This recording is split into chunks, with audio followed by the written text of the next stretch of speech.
Welcome to variety food kitchen. இன்றைக்கி தேங்காய் துவையல் எப்படி செய்கிறதுன்னு பார்க்கலாம். இந்த துவையில் நம்ம தாளிக்கவோ வதக்கவோ தேவையில்லை. தேங்காய் அரை முடி எடுத்து திருவி வச்சுருக்கேன். காஞ்ச மிளகாய் ஒரு 3 எடுத்துருக்கேன். பச்சை மிளகாய் கூட சேர்க்கலாம் வேணும்னா.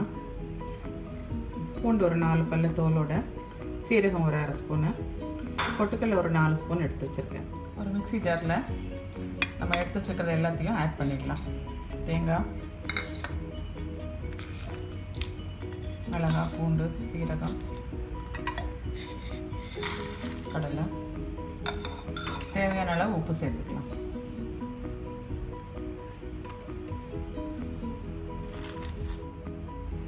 கொஞ்சமாக தண்ணி சேர்த்து அரைச்சிடலாம்.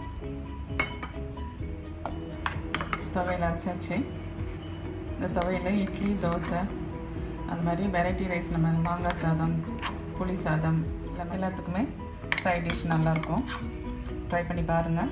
பிடிச்சிருந்தால் லைக் பண்ணுங்கள், ஷேர் பண்ணுங்கள், எங்கள் சேனலை சப்ஸ்கிரைப் பண்ணுங்கள்.